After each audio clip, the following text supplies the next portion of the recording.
Hey, business owners, what area of your business is stopping you from gaining complete control of your business? Head over to goalstoresults.com slash quiz to find out. That's goalstoresults.com /quiz. And I will share with you the roadblock that is stopping you from taking your business to the next level you deserve. We also are actively looking for guests on this podcast. Do you have a success secret about your business journey to share? Service-based small business owners, head over to goalsresults.com and click on the podcast menu item. I would love to promote your expertise to our amazing audience. Now, on with the show. Today's guest is an entrepreneur with a story of overcoming a personal injury with sheer determination. She takes that same determination with her business and helping her clients achieve the financial goals they set. She is Ariel Dangelo, owner of Nightingale Wealth Solutions. Let's hear her journey. Hi, Ariel. How are you today? I'm well, thanks, Dennis. How are you? I'm doing great. Hey, thank you for being on this podcast. I appreciate it. Oh, I'm so excited to be here with you. All right, let's get going. So tell everyone about you and your business. Awesome. So, my name is Ariel Dangelo, and I'm a fiduciary financial advisor. I work independently, and I have an amazing team that works with me to ensure that all the little pieces fall into place for our clients. Just the little pieces, right? Oh, yeah. The little pieces are quite important when you're working on Yes, someone's they financial are. plan. So, having a great team has really helped to deliver a higher level of client service than I think most people get when they're just working with a one person shop. Now, what made you decide to go into business for yourself? So I've always worked extremely hard. I've very goal-oriented person, goals to results, you probably know as well. But very goal-oriented person. And when I set my mind to something, I know where I want to get to. I will come hell or high water. I will give it everything that I have to get there. And so I was working in corporate America in finance, and I had just gotten promoted to VP.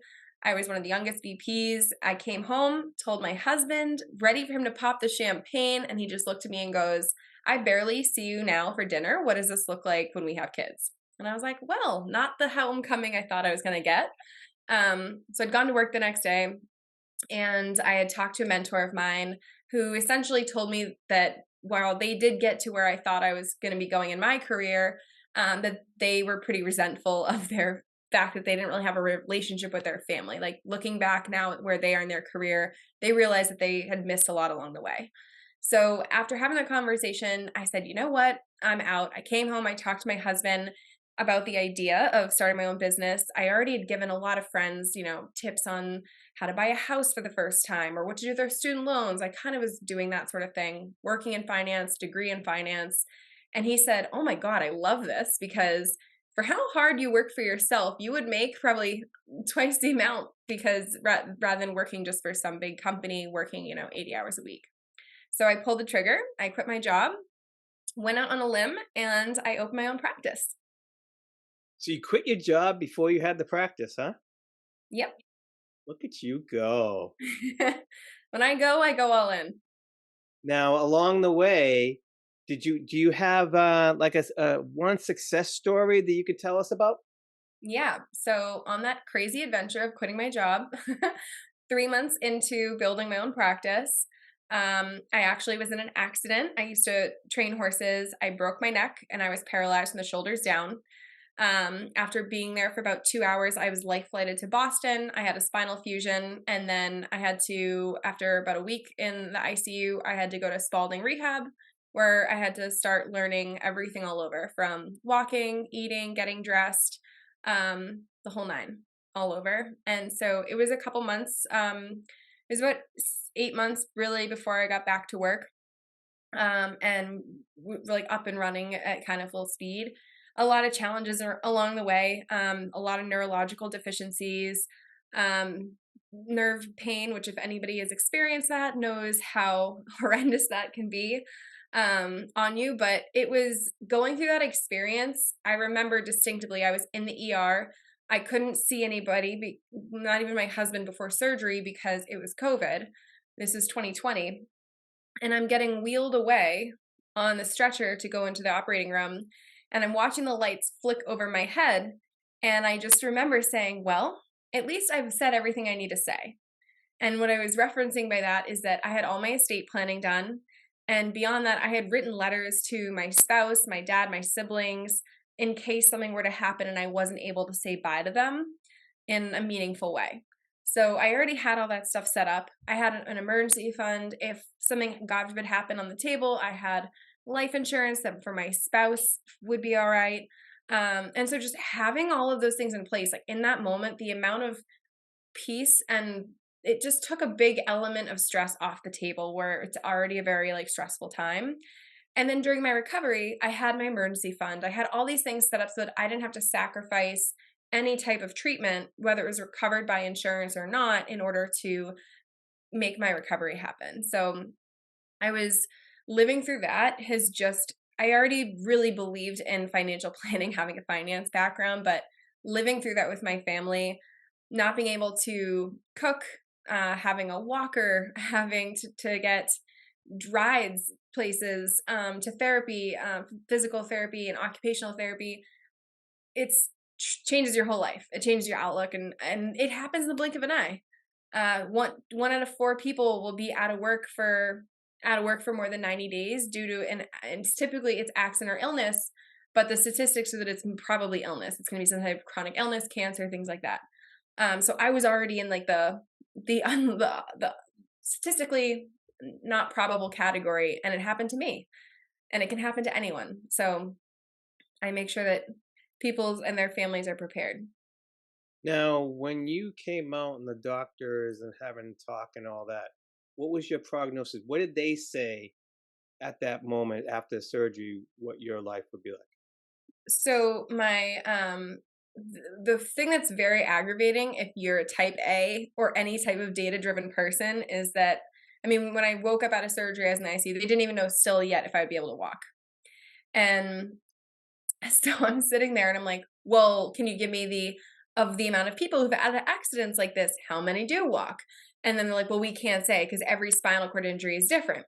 And I'm like, well, can you show me some case studies? And they're like, no, like everyone is different. We can't give you any answers. And it was infuriating to me to be in that situation where they couldn't even give me anything. So it was just one of those moments where I'm like, well, then I'll decide. And I'm gonna do this. I'm gonna be able to do everything again. And the first, two questions I asked were, "Can I still have kids?" And they said, "Biologically, as of right now, we it's not a no. We'll see what happens of your side effects." And then, and of course, I was on a lot of medication at the time because I've just had surgery. But my second question was like, "Well, can I ride again?"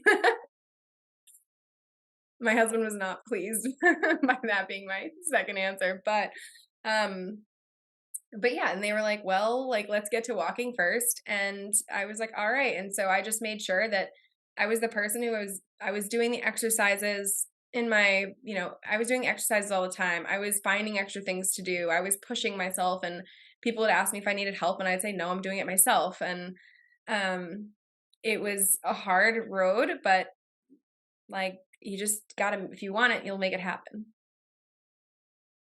So now fast forward to today. What do you think's going on? So today I still have some neurological deficiencies. My right hand, I have still some areas of like numbness, and I do still have some nerve pain in my forearms, but compared to what it was, is very manageable. But it really has changed the way that I run my practice. I think still the most. So really having serious conversations with spouses. There's a couple that I started working with last winter, and in the spring we were going over, part of their estate planning, and I said I mean, this is going to be a morose conversation, but please like write letters to one another. God forbid if one of you got in a car accident tomorrow or this or that, what would you'd want to have something, would you each want to have something from each other? And they both were like, yes. And I'm like, please make the time to do it. Like it's your homework. Make the time, sit down, write the uncomfortable letter, put it in the safe, and at least you know it's there. Come to find out this past September, he's diagnosed with cancer. And had the cancer that he had is very rare. And had he not known about it, had they not gotten diagnosed, which is kind of a fluke that they caught it, they're like, he would have been dead by 40 at the latest. Like just gone. So to say that this stuff is important, to say that, oh, it doesn't happen, it's not going to happen to me, or this or that. It's just, it really is making people be serious about it. It's the easiest thing to put off because you don't want to think about these things happening, but it's a reality. Just like the market's going up, the market's going down. These are realities and just things to prepare for and put people on the right track so they have the right security in place. So, why would someone come to you for financial planning? So number one, I'm a fiduciary. So that means that I'm not beholden to any one company. Well, I have an open architecture, so I'm not beholden to one company. So I can go to hundreds of different investment and insurance companies should any of my clients need a product or anything change for them. I can shop the best rates and do all of that in their best interest. Because being that fiduciary is going to make me compliant with regulation best interest by the SEC, so that I'm only going to be I'm in a retainer position such as an attorney, then I'm only recommending things that are in their best interest, such that if it was my money and I was in their shoes, I would do the same thing. So, trying to find a financial person that you can have trust in, that really has the stringent values of integrity, accountability, communication, service, and family that our firm does have, is what kind of gives us a cut above the rest. So, I'm a woman too. I think that's a differentiator in this field. That luckily we are seeing to see some shifts around, but so many people tell me, it's hard getting financially undressed in front of people. There's things that people feel maybe shame about or guilt. They have different money messages or things that they grew up hearing. So being able to manage those things and have those conversations in a very comfortable way, they feel relaxed and easy to open up and talk about, is really important. So I think that element of just kind of the comfortability adds a big differentiator. Now, based on the personal experiences you've been through with your accident, how do you use that in your business, the personal? I think it just gives me a big why, it's just letting people know. It's the biggest one of the biggest things I see people do is put this off.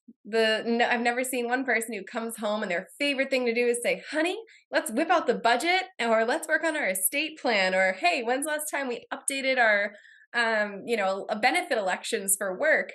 It's just something that's really, it's complicated.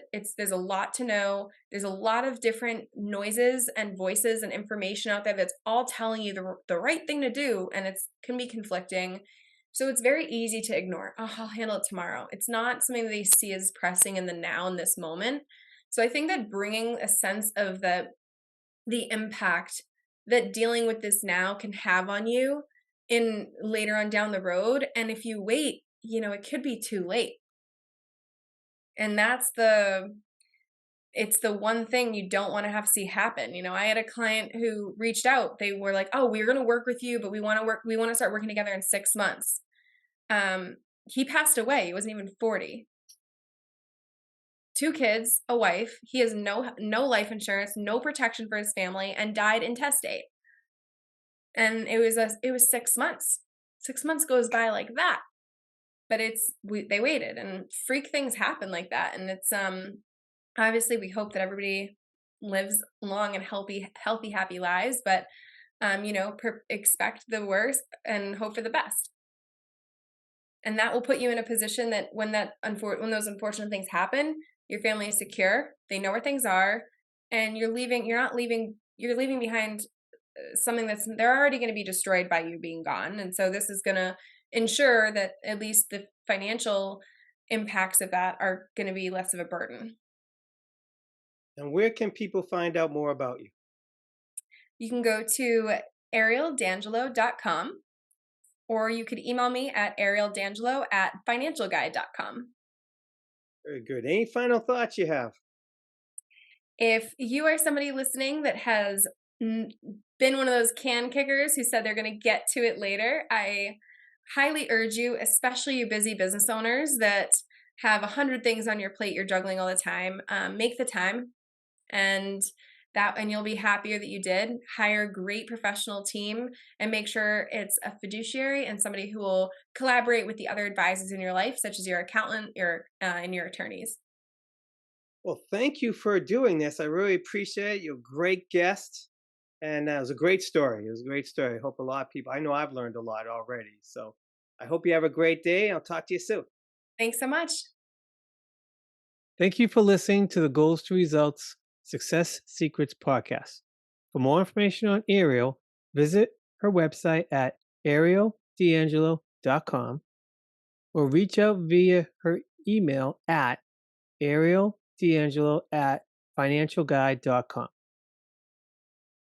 If you would like to be a guest on this podcast, visit our website at go.goalstoresults.com. If you'd like to learn more about Goals to Results, head on over to our website at goalstoresults.com.